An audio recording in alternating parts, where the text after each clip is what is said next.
চলে এলাম রতনদার চায়ের দোকান।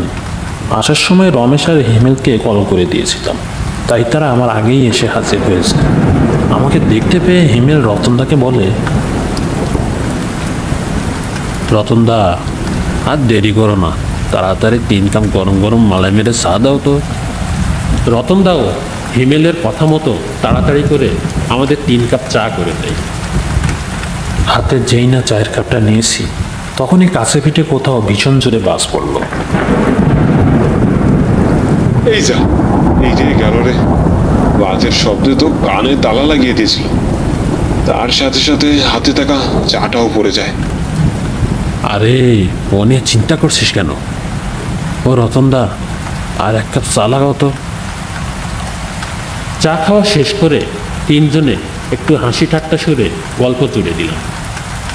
রমেশ তখনও পর্যন্ত সেই 1 কাপ চা নিয়ে খেয়েই যাচ্ছিল। বৃদ্ধ না জানি কোথা থেকে এসে রতনদার থেকে চা না, সেই বৃদ্ধের আপাদমস্তক ঢাকা ছিল, তাই ঠিক করে মুখও দেখা যাচ্ছে না। ও রতনদা, এই বৃষ্টির মৌসুমে একটা ভূতের গল্প বলো না শুনি।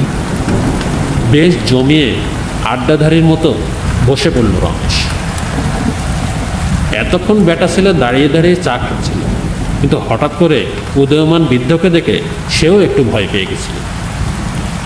কী গো রতনদা, আজ তোমার ঝুড়ি থেকে গল্প বের হবে নাকি বেরোবে না?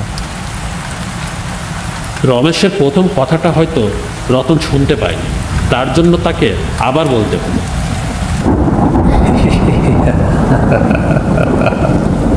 তো এবারের এই কথাটা শুনে বৃদ্ধটা ভীষণ অদ্ভুত রকমভাবে হেসে তাড়াতাড়ি চা খেয়ে সেখান থেকে নিমিষের মধ্যে চলে যায়। কে গো লোকটা রতনদা, চেনো নাকি?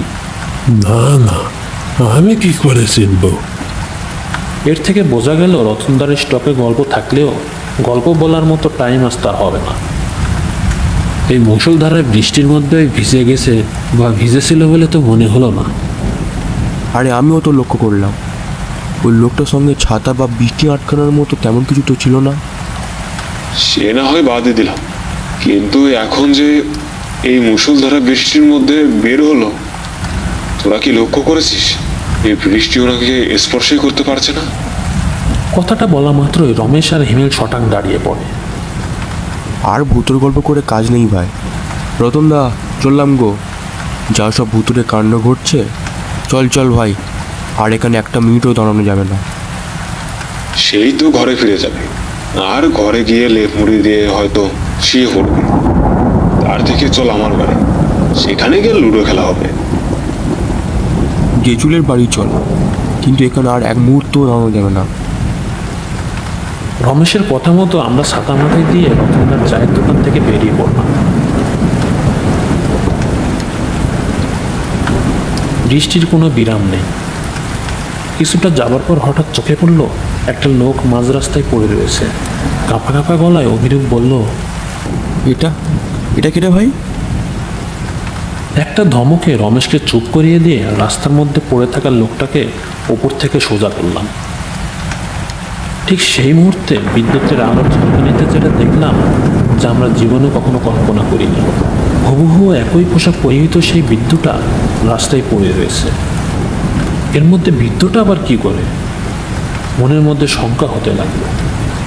মুখটা দেখার জন্য মুখের উপর থেকে ওনার পোশাকের আবরণটা যেই না সরালাম, তখনই আমার গায়ের মধ্যে থেকে একটা শীতল হাওয়া যেন বয়ে গেল। দেখলাম ওনার মাথার জায়গায় মাথাটা নেই। এটা দেখার পর আর কিছু বুঝতে বাকি ছিল না আমাদের। সঙ্গে সঙ্গে সেখান থেকে দৌড়ে পালাই।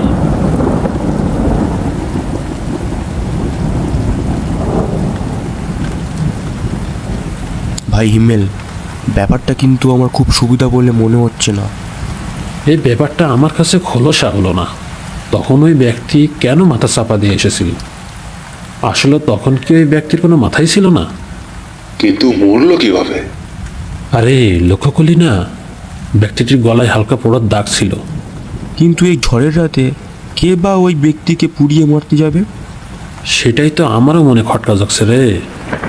ভাই, তোরা যা পারিস তাই কর বাবা, আগে আমি একটু হালকা হয়ে আসি। এই বলে রমেশ তাড়াতাড়ি করে বাথরুমে চলে যায়। আমরা একে অপরের দিকে একটু দৃষ্টি নিক্ষেপ করে আবার ভাবতে লাগলাম। বাঁচাও বাঁচাও বাঁচাও। কিন্তু আমাদের সেই ভাবনা ব্যাঘাত ঘটল রমেশের চিৎকারে। আমার বাড়িতে কেউ ছিল না, বাবা মা আর ভাই বোন গেছে বিয়ে বাড়িতে, যার ফলে সেই চিৎকার একমাত্র আমাদের ভেতরটাকে কাঁপিয়ে দিল। আমরা তাড়াতাড়ি করে বাথরুমের দিকে দৌড়ে যাই। রমেশ দরজা খুলেই আমাদের কোলে ঢলে পড়ে আর ভয়ার্থ কণ্ঠে বারবার বলতে থাকে, ও আমাদের মেরে ফেলবে ভাই, ও আমাদের মেরে ফেলবে। ওই আত্মা আমাদের পিছু পিছু এখানেও চলে এসেছে। কি পাগলের মতো আবল তাবল বলছিস? বাথরুমে এসে ঢুকিয়েছিলি নেশা করতে নাকি? এক প্রকার ধমক দিলাম আমি। অন্য সময় আমি যতবারই ধমক দিই ততবারই রমেশ আমার এক ধমকে চুপ হয়ে যায়, কিন্তু এবার তা হলো না। ভাই বাঁচতে চাইলে পালা ভাই, ও আমাদের একেবারে শেষ করে দেবে। তুই একটু চুপ করবি? দেখেছিস কি? বাথরুম করে যখন বেসিনে মুখ ধুচ্ছিলাম মাথা নিচু করে, তখন প্রথমে কিছু মনে হয়নি, কিন্তু তারপর মুহূর্তে যেই না মুখ তুলেছি অমনি আয়নার মধ্যে দেখলাম সেই মুন্ডুহীন বৃদ্ধটা আমাদের পিছনে দাঁড়িয়ে রয়েছে, আমার দিকে হাত বাড়িয়ে এগিয়ে আসছিল। তোরা যদি ঠিক সময় না আসতিস তাহলে হয়তো ও আমাকে মেরেই ফেলতো ভাই। এই বলে রমেশ হাঁপাতে লাগলো। তার ডান হাত অনবরত কেঁপেই চলেছে, ঠিকমতো দাঁড়াতেও পর্যন্ত পারছিল না। তাই আমরা দুজনে মিলে ধরাধরি করে তাকে বিছানায় নিয়ে এসে বসিয়ে দিলাম। হিমেল তাড়াতাড়ি করে রমেশকে এক গ্লাস জল গড়িয়ে দিল। এক নিঃশ্বাসে সমস্ত জল শেষ করে দেয় রমেশ। বেশ কিছুক্ষণ পর রমেশ যখন একটু স্বস্তির নিঃশ্বাস ফেলে তখন হিমেল তাকে জিজ্ঞাসা করে, আচ্ছা ভাই, তুই যেটা দেখেছিস সেটা তোর চোখের কোনো ভুল নয় তো? কারণ আমরা এটা ভালোভাবেই জানি তুই কোনো ভয়ঙ্কর জিনিস দেখলে সেটা নিয়ে তুই দিনরাত চিন্তা ভাবনা করিস, যার পর তুই তোর নিজের দোষেই রাতের ঘুম উড়িয়ে ফেলিস। হয়তো এটাও সেরকম কিছু হয়েছে। না রে ভাই, আমি ঈশ্বর নামে দিব্যি খেয়ে বলছি, আমি মিথ্যে কথা বলছি না। আমি স্পষ্ট দেখতে পেলাম মাথাবিহীন একটা দেহ আমার দিকে হাত বাড়িয়ে রয়েছে। এতক্ষণ বলিসনি কেন কথাটা আমাকে? আমি একদম নিশ্চিত ওই বৃদ্ধার লোক ওই চায়ের দোকানে এসেছিল চা খাওয়ার জন্য, কিন্তু তার শেষ চা খাওয়ার হয় না, কারণ তার আগেই বজ্রপাত পড়ে বৃদ্ধটা মারা যায়। তুই এতটা শিওর হয়ে কি করে বলছিস? আচ্ছা, এবার মনে করে দেখ, আমরা যখন সবে মাত্র রতনদার চায়ের দোকানে থেকে এক কাপ চা নিই, ঠিক তখনই আমাদের কাছে পিঠে কোথাও বাস পড়েছিল, যার শব্দে তোর হাত থেকে চাটা পর্যন্ত পড়ে গেছিল। হ্যাঁ হ্যাঁ ভাই, কিন্তু এখানে কিন্তু আসছে কোথা থেকে? আমি একদম নিশ্চিত ওই বাস ওই বৃদ্ধর মাথায় পড়েছে, যার ফলে মাথায় একবারে ছিন্ন বিচ্ছিন্ন হয়ে গেছে, গলার কাছে হালকা পুড়ে গেছে, মুখমণ্ডল ভয়ঙ্কর আকৃতি ধারণ করেছে।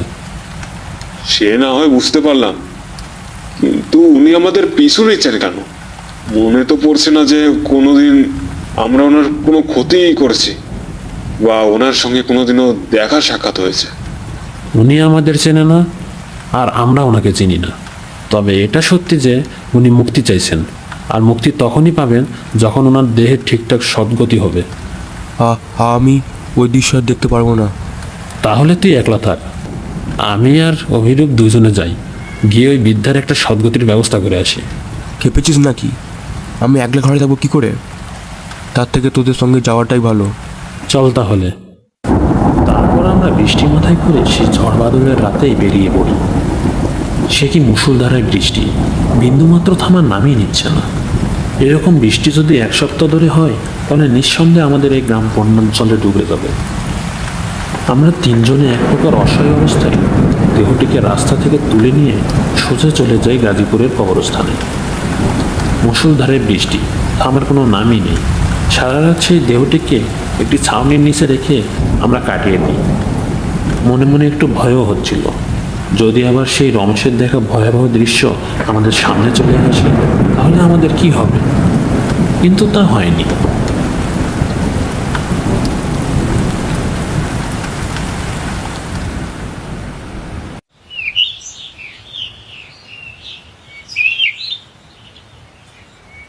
সকাল হতেই কিছু লোকজনের সাহায্য নিয়ে সেই দেহের শেষ কাজ করে আমরা যে যার বাড়ি ছুটে যাই।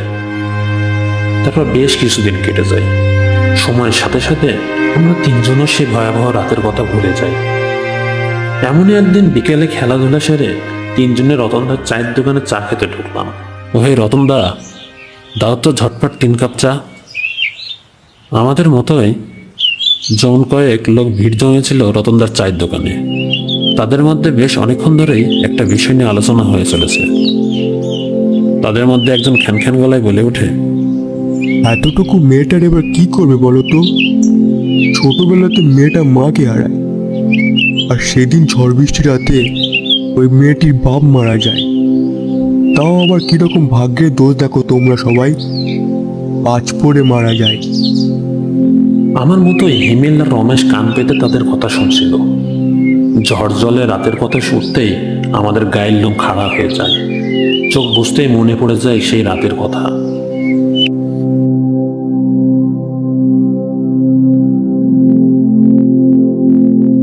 কি হেমেল বাবা, কোথায় হারিয়ে গেলে?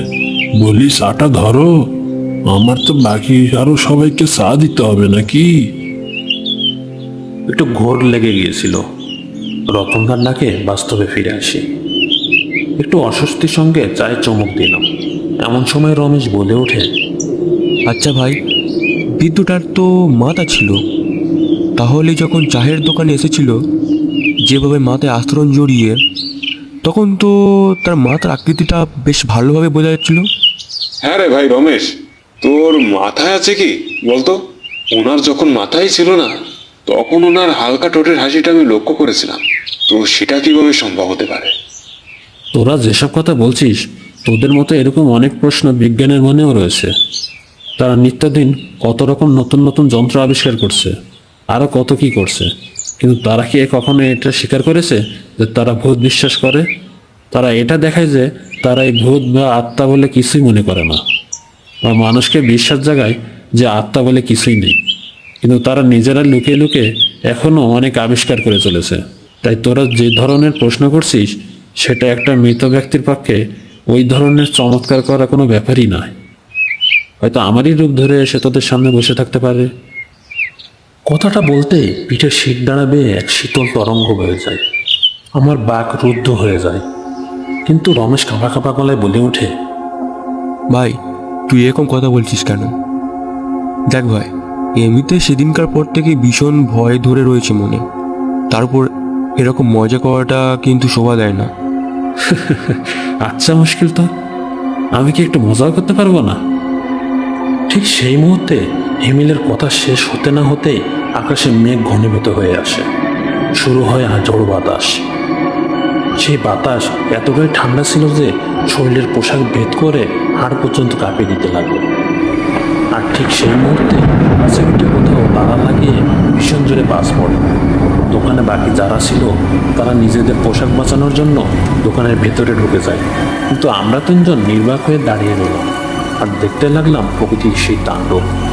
ঠিক সেই সময় রমেশ কাঁপা কাঁপা গলায় বলে ওঠে, ভাই, এখনই যে বাসটা পড়লো, সেটা কোনো ফাঁকা জায়গায় পড়লো নাকি কারোর মাথায় পড়লো? কে আসলো?